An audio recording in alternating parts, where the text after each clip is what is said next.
ಮಾಡಿರಲಿಲ್ಲ ಸಂತೋಷ್ ಲಾಡ್ ಅವರು ಕಣ್ಣೀರು ಹಾಕಿದ್ದಾರೆ. ಮತ್ತೊಂದು ಕಡೆ ಮಧ್ಯಾಹ್ನ 2:30ಕ್ಕೆ ಮುಖ್ಯಮಂತ್ರಿ ಸಿದ್ದರಾಮಯ್ಯ ರಾಜೀನಾಮೆಯನ್ನ ನೀಡುವವರಿದ್ದಾರೆ. ಲೋಕಭವನ ಕಾರ್ಯದರ್ಶಿಗೆ ರಾಜೀನಾಮೆ ಸಲ್ಲಿಕೆ ಮಾಡಲಾಗುತ್ತೆ. ರಾಜೀನಾಮೆ ಬಳಿಕ ಸಿಎಂ ಸಿದ್ದರಾಮಯ್ಯ ಸುದ್ದಿಗೋಷ್ಠಿಯನ್ನ ನಡೆಸುವವರಿದ್ದಾರೆ. ಮಧ್ಯಾಹ್ನ 3 ಗಂಟೆಗೆ ಸುದ್ದಿಗೋಷ್ಠಿಯನ್ನ ನಡೆಸಿ ರಾಜೀನಾಮೆ ಬಗ್ಗೆ ಅಧಿಕೃತವಾಗಿ ಮಾಹಿತಿಯನ್ನ ತಿಳಿಸುವ ಸಾಧ್ಯತೆ ಇದೆ.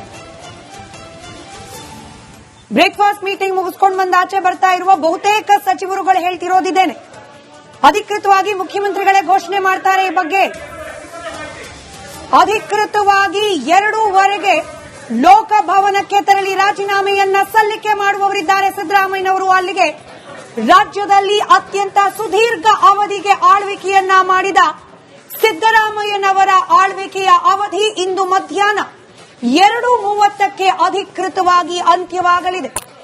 8 ವರ್ಷಗಳ ಮುಖ್ಯಮಂತ್ರಿಯಾಗಿ ನಾಡಿಗೆ ಸೇವೆ ಸಲ್ಲಿಸಿದ್ದ ಸಿದ್ದರಾಮಯ್ಯನವರ ಮುಖ್ಯಮಂತ್ರಿಯ ಅವಧಿ, ಆ ಪದವಿಯನ್ನ ಅನುಭವಿಸುವ ಅವಧಿ ಇವತ್ತು ಮಧ್ಯಾಹ್ನ 2:30ಕ್ಕೆ ಮುಕ್ತಾಯ ಆಗೋದು ಬಹುತೇಕ ಅಧಿಕೃತ. ರಾಜ್ಯಪಾಲರ ಅನುಪಸ್ಥಿತಿಯಲ್ಲೇನೆ ಅವರ ಕಾರ್ಯದರ್ಶಿಗಳಿಗೆ ರಾಜೀನಾಮೆಯನ್ನ ಸಲ್ಲಿಕೆ ಮಾಡುವವರಿದ್ದಾರೆ ಸಿದ್ದರಾಮಯ್ಯನವರು.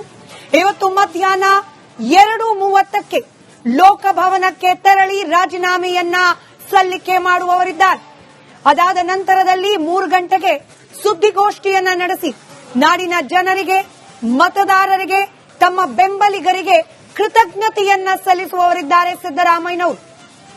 ಇದಕ್ಕೆ ಪೂರ್ವಭಾವಿಯಾಗಿ ನಡೆದಿದ್ದ ಬ್ರೇಕ್ಫಾಸ್ಟ್ ಮೀಟಿಂಗ್ನ ಒಂದಷ್ಟು ಭಾವುಕ ಕ್ಷಣಗಳನ್ನ ಗಮನಿಸ್ತಾ ಇದ್ದೀರಿ. ಸಿದ್ದರಾಮಯ್ಯನವರ ಮುಂದೆ, ಅವರ ನಂತರದಲ್ಲಿ ರಾಜ್ಯದ ಮುಖ್ಯಮಂತ್ರಿ ಆಗಲಿದ್ದಾರೆ ಡಿಕೆ ಶಿವಕುಮಾರ್ ಅನ್ನೋದನ್ನ ಈಗ ಆಲ್ರೆಡಿ ಉಪಹಾರ ಕೂಟದಲ್ಲಿ ಭಾಗಿಯಾಗಿದ್ದ ಅನೇಕ ಸಚಿವರುಗಳು ಕನ್ಫರ್ಮ್ ಮಾಡ್ತಾ ಇದ್ದಾರೆ. ಈ ಬಗ್ಗೆ ಖುದ್ದು ಸಿದ್ದರಾಮಯ್ಯನವರನ್ನೇ ಈ ಬ್ರೇಕ್ಫಾಸ್ಟ್ ಮೀಟಿಂಗ್ನಲ್ಲಿ ತಿಳಿಸಿದ್ದಾರೆ ಅನ್ನೋ ಮಾಹಿತಿ ಕೂಡ ಸಚಿವರಿಂದ ಲಭ್ಯವಾಗ್ತಾ ಇದೆ. ಅಲ್ಲಿಗೆ ಇವತ್ತು ಮಧ್ಯಾಹ್ನ 2:30ಕ್ಕೆ ರಾಜೀನಾಮೆ ಸಲ್ಲಿಕೆ, ಅದರ ಅಧಿಕೃತ ಅಂಗೀಕಾರ ಆದ ನಂತರದಲ್ಲಿ ಡಿಕೆ ಶಿವಕುಮಾರ್ ಅವರ ಆಡಳಿತದ ಅವಧಿ ಪ್ರಾರಂಭವಾಗಲಿಕ್ಕೆ ಕೌಂಟ್ ಡೌನ್ ಪ್ರಾರಂಭ ಆಗುತ್ತೆ.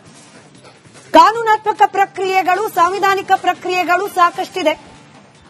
ರಾಜೀನಾಮೆ ಪತ್ರ ಹ್ಯಾಂಡ್ ಓವರ್ ಆದರೂ ಕೂಡ ರಾಜ್ಯಪಾಲರ ಅಂಕಿತ ಬೀಳಬೇಕು. ಅದಾದ ನಂತರದಲ್ಲಿ ಅಧಿಸೂಚನೆ ಪ್ರಕಟ ಆಗಬೇಕು. ಶಾಸಕಾಂಗ ಪಕ್ಷದ ನಾಯಕರನ್ನಾಗಿ ಡಿಕೆ ಶಿವಕುಮಾರ್ ಅವರನ್ನ ಕಾಂಗ್ರೆಸ್ ಪಕ್ಷ ಆಯ್ಕೆ ಮಾಡಬೇಕು. ಇದಾದ ನಂತರದಲ್ಲಿ ಡಿಕೆ ಶಿವಕುಮಾರ್ ಅವರು ರಾಜ್ಯಪಾಲರನ್ನ ಭೇಟಿಯಾಗಬೇಕು.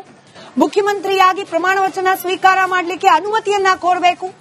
ಅದಾದ ನಂತರದಲ್ಲಿ ರಾಜ್ಯಪಾಲರು ಇದಕ್ಕೆ ಸಮ್ಮತಿಯನ್ನ ಸೂಚಿಸಿ ರಾಜ್ಯಪಾಲರ ಸಮ್ಮುಖದಲ್ಲಿ ಡಿಕೆ ಶಿವಕುಮಾರ್ ಅವರು ಪ್ರಮಾಣ ವಚನ ಸ್ವೀಕಾರ ಮಾಡಿದ ನಂತರದಲ್ಲಿ ಸಿಎಂ ಆಗ್ತಾರೆ. ಎಲ್ಲಾ ಪ್ರಕ್ರಿಯೆಗಳಿಗೆ ಅದರದ್ದೇ ಆದ ಸಮಯ ಹಿಡಿಯುತ್ತೆ. ಆದರೆ ಈಗ ಬರ್ತಿರುವ ಅಧಿಕೃತ ಮಾಹಿತಿ, ಇವತ್ತು 2:30ಕ್ಕೆ ಮುಖ್ಯಮಂತ್ರಿಯಾಗಿ ಸಿದ್ದರಾಮಯ್ಯನವರ ಆಳ್ವಿಕೆಯ ಅವಧಿ ಮುಕ್ತಾಯ. ಇದರ ಮತ್ತಷ್ಟು ಡೀಟೇಲ್ಸ್ನೊಂದಿಗೆ ನನ್ನ ಕಲೀಗ್ ವೀರೇಂದ್ರ ಒಪ್ಪುಂದ ನೇರ ಸಂಪರ್ಕದಲ್ಲಿದ್ದಾರೆ. Veerendra, season politician no doubt, mass leader no doubt, ಅತ್ಯಂತ ಸುದೀರ್ಘ ಅವಧಿಗೆ ರಾಜ್ಯವನ್ನ ಆಳಿದ ಮುಖ್ಯಮಂತ್ರಿ ಸಿದ್ದರಾಮಯ್ಯನವರ ಯುಗಾಂತ್ಯ, ಮುಖ್ಯಮಂತ್ರಿಯಾಗಿ ಅವರ ಯುಗ ಅಂತ್ಯ ಇವತ್ತು 2:30ಕ್ಕೆ ಅನ್ನೋದು. Yes, you are right Smita, you are 100% right. ಯಾಕಂದ್ರೆ ನೋಡಿ, ಈಗ ಬರ್ತಾ ಇರುವಂತದ್ದು ಅಂತ್ಯಕಂತ್ಯ ಅಲ್ಲ, ಊಹಾಪೋಹ ಅಲ್ಲ. ಮುಖ್ಯಮಂತ್ರಿಗಳ ಕಚೇರಿಯಿಂದ ಅವರ ಮಾಧ್ಯಮ ಕಾರ್ಯದರ್ಶಿ, ಮಾಧ್ಯಮ ಸಲಹೆಗಾರರು ಅಧಿಕೃತವಾಗಿ ಹೇಳಿದ್ದಾರೆ, ಸರಿಯಾಗಿ 2:30ಕ್ಕೆ ಬೆಂಗಳೂರಿನ ರಾಜಭವನದ ರಸ್ತೆಯಲ್ಲಿರುವಂತಹ ಲೋಕಭವನಕ್ಕೆ ತೆರಳಿ ಮುಖ್ಯಮಂತ್ರಿ ಸಿದ್ದರಾಮಯ್ಯನವರು ತಮ್ಮ ರಾಜೀನಾಮೆಯನ್ನು ಸಲ್ಲಿಸುವರಿದ್ದಾರೆ. ಅದಾದ ನಂತರ 3 ಗಂಟೆಗೆ ಗೃಹ ಕಚೇರಿ ಕೃಷ್ಣಾದಲ್ಲಿ ಅವರು ಪತ್ರಿಕಾಗೋಷ್ಠಿಯನ್ನು ಉದ್ದೇಶಿಸಿ ಮಾತನಾಡ್ತಾರೆ. ಅದಾದ ನಂತರ ನೋಡಿ, ಇಡೀ ದಿನದ ಚಿತ್ರಣ ಕೊಡ್ತಾ ಇದ್ದೀನಿ, ಇದೆಲ್ಲವೂ ಕೂಡ ಅಧಿಕೃತ. ಅದಾದ ನಂತರ ಪತ್ರಿಕಾಗೋಷ್ಠಿಯ ನಂತರ ನೇರವಾಗಿ ದೆಹಲಿಗೆ ಹೋಗ್ತಾರೆ. ರಾಹುಲ್ ಗಾಂಧಿ ಅವರನ್ನ ಭೇಟಿ ಮಾಡುವರಿದ್ದಾರೆ. ರಾಜೀನಾಮೆ ಕೊಟ್ಟ ಬಗ್ಗೆ ರಾಹುಲ್ ಗಾಂಧಿ ಅವರಿಗೆ ಮಾಹಿತಿಯನ್ನು ಕೊಟ್ಟು ಆ ನಂತರ ಅವರು ಬೆಂಗಳೂರಿಗೆ ಹಿಂತಿರುಗ್ತಾರೆ. ಮುಂದೆ ಸಿಎಲ್ಪಿ ಅಲ್ಲ ನೋಡಿ, ಇದು ಅಧಿಕೃತ. ನೀವು ಹೇಳಿದ್ರಿ, ದೇವರಾಜು ಅರಸು ಅವರ ನಂತರ ಅತಿ ಹೆಚ್ಚು ಕಾಲ ರಾಜ್ಯದಲ್ಲಿ ಮುಖ್ಯಮಂತ್ರಿ ಆಗಿದ್ದಂತಹ ಸಿದ್ದರಾಮಯ್ಯನವರು ಇವತ್ತು ಮಧ್ಯಾಹ್ನ 2:01 ನಂತರ ಮಾಜಿ ಮುಖ್ಯಮಂತ್ರಿ. ಇದು ವಾಸ್ತವ, ಇದು ಸತ್ಯ. ಇದೀಗ ಅಧಿಕೃತವಾಗಿ ಈ ಮಾಹಿತಿ ಬಂದಿದೆ. ಸಿದ್ದರಾಮಯ್ಯನವರು ರಾಜೀನಾಮೆ ಪತ್ರವನ್ನು ಈಗಾಗಲೇ ಸಿದ್ಧಪಡಿಸಿದ್ದಾರೆ. ಸ್ವತಃ ಅವರೇ ಹೋಗಿ ಕೊಡ್ತಾರೆ. ಪ್ರಶ್ನೆ ಇತ್ತು ಕಾರ್ಯದರ್ಶಿ ಇರ್ತಾರೆ ಅಂತ. ಎಸ್, ಕಾರ್ಯದರ್ಶಿಗಳಿಗೆ ಕೊಡ್ತಾರೆ. ಅವರು ರಾಜೀನಾಮೆ ಕೊಟ್ಟಿದ್ದಾಯ್ತು. ಒಂದು ಮೂಲದ ಮಾಹಿತಿಯ ಪ್ರಕಾರ ರಾಜ್ಯಪಾಲರು ಇವತ್ತು ಸಂಜೆ ಹಿಂದಿರುಗುವಂತ ಸಾಧ್ಯತೆ ಇದೆ. ಅವರು ಬಂದ ನಂತರ ಅಂಕಿತವನ್ನು ಹಾಕ್ತಾರೆ ಹಾಗೂ ನೋಟಿಫಿಕೇಶನ್ ಹೊರಡುತ್ತೆ, ರಾಜೀನಾಮೆ ಅಂಗೀಕಾರ ಆಗುತ್ತೆ. ಅಲ್ಲಿಗೆ ಮುಖ್ಯಮಂತ್ರಿ ಸಿದ್ದರಾಮಯ್ಯನವರ ಆಡಳಿತದ ಅವಧಿ ಇವತ್ತು ಮಧ್ಯಾಹ್ನ 2:30ಕ್ಕೆ ಅಂತ್ಯಗೊಳ್ಳಲಿದೆ. ಅಲ್ಲಿಗೆ ಈ ಕರ್ನಾಟಕ ಕಂಡಂತ ಸುದೀರ್ಘ ಅವಧಿಯ ಮುಖ್ಯಮಂತ್ರಿ ಸಿದ್ದರಾಮಯ್ಯನವರ ಮುಖ್ಯಮಂತ್ರಿಯ ಅವಧಿ ಮುಕ್ತಾಯ. ಸ್ಮಿತಾ, ವೀರೇಂದ್ರ, ಇದರ ಜೊತೆಗೇನೆ ನಾವು ಗಮನಿಸ್ತಾ ಇದ್ವಿ, ಮುಂದ್ಯಾರು ಅನ್ನೋ ಪ್ರಶ್ನೆಗಂತೂ ಈಗ ಪ್ರಶ್ನೆಯಾಗುವುದಿಲ್ಲ. ಅನೇಕ ಸಚಿವರೇ ಹೇಳ್ತಾ ಇದ್ದಾರೆ ಸಿದ್ದರಾಮಯ್ಯನವರೇ ಆಯ್ಕೆ ಮಾಡಿಬಿಟ್ಟಿದ್ದಾರೆ ಡಿಕೆ ಶಿವಕುಮಾರ್ ಅವರನ್ನ ಮುಂದಿನ ಮುಖ್ಯಮಂತ್ರಿ ಅಂತ ಹೇಳಿ. ಆದ್ರೆ ಇದಕ್ಕೆ ಕೆಲವೊಂದಷ್ಟು ಪ್ರೊಸೀಜರ್ಗಳಂತೂ ಆಗೋದು ಬಾಕಿ ಇದೆ.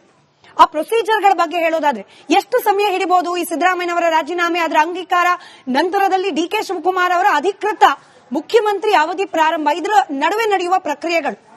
ಎಸ್ ಸ್ಮಿತಾ, ನೋಡಿ ಅಧಿಕೃತವಾಗಿ ಏನೆಲ್ಲ ಪ್ರಕ್ರಿಯೆಗಳು ನಡೆಯುತ್ತೆ, ನಿಯಮಾವಳಿ ಹೇಗಿದೆ ಅಂತ ನಾನು ಹೇಳ್ತಾ ಹೋಗ್ತೀನಿ.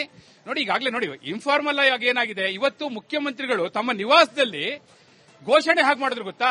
ಅವರ ಒಂದು ಕೈಯಲ್ಲಿ, ಬಲಗೈಯಲ್ಲಿ ಪರಮೇಶ್ವರ್ ಅವರ ಕೈಯನ್ನು ಹಿಡ್ಕೊಂಡಿದ್ರು, ಎಡಭಾಗದಲ್ಲಿ ಡಿಕೆ ಶಿವಕುಮಾರ್ ಅವರನ್ನ ನಿಲ್ಲಿಸಿಕೊಂಡು ಎದುರು ಕುಳಿತಿದ್ದಂತಹ ಎಲ್ಲ ಸಚಿವರಿಗೆ, ಶಾಸಕರಿಗೆ ಹೇಳ್ತಾರೆ, ನಾನೀಗ ರಾಹುಲ್ ಗಾಂಧಿ ಅವರಿಗೆ ಫೋನ್ ಮಾಡಿ ಹೇಳ್ತಾ ಇದ್ದೀನಿ, ಡಿಕೆ ಶಿವಕುಮಾರ್ ಮುಂದಿನ ಮುಖ್ಯಮಂತ್ರಿ ಆಗ್ತಾರೆ. ಇದನ್ನ ಅನಧಿಕೃತವಾಗಿ, ಇದು ಔಪಚಾರಿಕ, ಇದು ನಿಯಮಾವಳಿ ಪ್ರಕಾರ ಸಿಎಲ್ಪಿ ಅಲ್ಲ, ಇದು ಬ್ರೇಕ್ಫಾಸ್ಟ್ ಮೀಟಿಂಗ್ ಅಲ್ಲಿ ಅನೌನ್ಸ್ ಮಾಡಿದಂತ ರೀತಿ. ಒಂದು ಕೈಯಲ್ಲಿ ಪರಮೇಶ್ವರ್ ಕೈಯಲ್ಲಿ ಹಿಡ್ಕೊಂಡಿದ್ದಾರೆ, ಇನ್ನೊಂದು ಕೈಯಲ್ಲಿ ಡಿಕೆ ಶಿವಕುಮಾರ್ ಮುಂದಿನ ಮುಖ್ಯಮಂತ್ರಿ ಅಂತ ಹೇಳಿದ್ದಾರೆ. ಅಲ್ಲಿಗೆ ಡಿಕೆ ಶಿವಕುಮಾರ್ ಅವರು ಮುಖ್ಯಮಂತ್ರಿ ಆಗ್ತಾರೆ ಅನ್ನೋದು ಅಲ್ಲಿ ಕ್ಲಿಯರ್ ಆಗಿದೆ. ಆದ್ರೆ ಯಾವ ರೀತಿ ನಡೆಯುತ್ತೆ ನೀವು ಕೇಳಿದ್ರೆ, ಪ್ರಕ್ರಿಯೆ ಪ್ರೋಸೆಸ್ ಯಾವ ರೀತಿ ಇರುತ್ತೆ ನೋಡಿ. ಇವತ್ತು ಹೋಗಿ ರಾಹುಲ್ ಗಾಂಧಿ ಅವರನ್ನ ಭೇಟಿಯಾದ ನಂತರ ಅವರು ಮುಂದಿನ ಸಿಎಲ್ಪಿ ಸಮಯವನ್ನ ನಿಗದಿ ಮಾಡ್ತಾರೆ. ಸಿಎಲ್ಪಿ ಯಾವಾಗ ನಡೀಬೇಕು ಅಂತ ಬಹುತೇಕ ನಾಳೆ ನಡೆಯಬಹುದು. ನಾಳೆ ಸಿಎಲ್ಪಿ ಸಭೆಯಲ್ಲಿ ನೋಡಿ, ಇದು ವೋಟಿಂಗ್ ಗೀಟಿಂಗ್ ಅವೆಲ್ಲ ಏನು ಇರೋದಿಲ್ಲ. ಈಗಾಗಲೇ ಹೈಕಮಾಂಡ್ ಈ ತೀರ್ಮಾನವನ್ನು ಮಾಡಿರೋದ್ರಿಂದ ಒಂದು ಸಾಲಿನ ನಿರ್ಣಯವನ್ನ ಓದ್ತಾರೆ ಸಿಎಲ್ಪಿ ಸಭೆಯಲ್ಲಿ.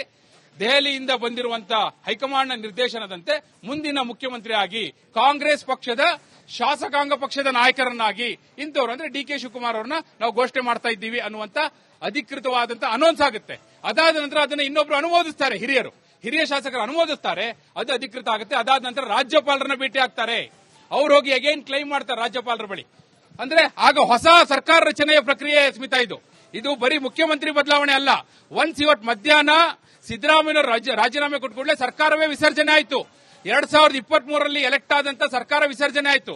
ಡಿಕೆ ಶಿವಕುಮಾರ್ ಅವರ ನೇತೃತ್ವದಲ್ಲಿ ಹೊಸ ಸರ್ಕಾರ, ಹೊಸ ಸಚಿವ ಸಂಪುಟ ರೂಪುಗೊಳ್ಳುತ್ತೆ. ಆಗ ಡಿಕೆ ಶಿವಕುಮಾರ್ ಅವರು ಪ್ರಮಾಣವಚನ ತೆಗೆದುಕೊಳ್ಬೇಕು, ಅದೊಂದು ಪ್ರೋಸೆಸ್. ಅದರ ಜೊತೆಗೆ ಯಾರ್ಯಾರು ಉಪಮುಖ್ಯಮಂತ್ರಿಯಾಗಿ ಪ್ರಮಾಣವಚನ ತೆಗೆದುಕೊಳ್ತಾರೆ, ಯಾರ್ಯಾರು ಸಚಿವರಾಗಿ ಪ್ರಮಾಣವಚನ ತೆಗೆದುಕೊಳ್ತಾರೆ, ಇದು ಸರ್ಕಾರ ರಚನೆ ಪ್ರಕ್ರಿಯೆ. ಬಹುಶಃ ಮುಂದಿನ 1 ವಾರಗಳ ಕಾಲ ಇದು ನಿರಂತರವಾಗಿ ಮುಂದುವರಿಯುತ್ತೆ. ಎಲ್ಲಿವರೆಗೂ ಖಾತೆಗಳ ಹಂಚಿಕೆ ಆಗುವವರೆಗೂ ಕೂಡ ಈ ಎಲ್ಲ ಪ್ರಕ್ರಿಯೆಗಳು ಕೂಡ ಮುಂದುವರಿಯುತ್ತೆ. Smith,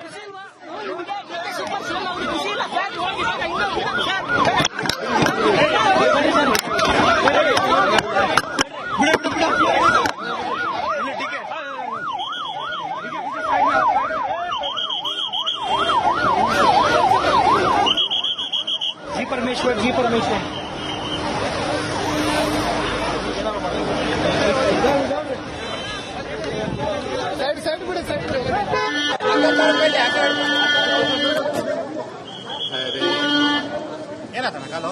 ನಮ್ದಿಲ್ಲ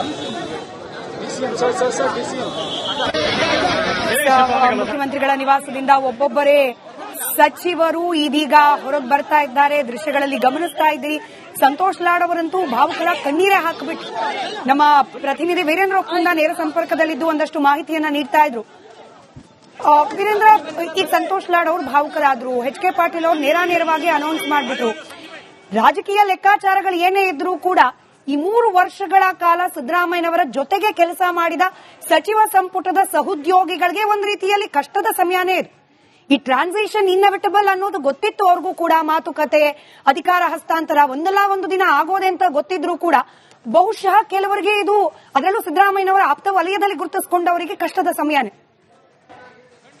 no doubt in that. ಅದಕ್ಕೆ ಬೆಸ್ಟ್ ಎಕ್ಸಾಂಪಲ್ ಅಂದ್ರೆ ಸಂತೋಷ್ ಲಾಡ್ ಅವ್ರು ಕಣ್ಣೀರ್ ಹಾಕಿದ್ರು ಅಂದ್ರಲ್ಲ, ಅದಕ್ಕಿಂತ ಬೇರೆ ಉದಾಹರಣೆ ಬೇಡ. ಯಾಕಂದ್ರೆ ಅವ್ರು ಏನಂದಿದ್ರು ಗೊತ್ತಾ,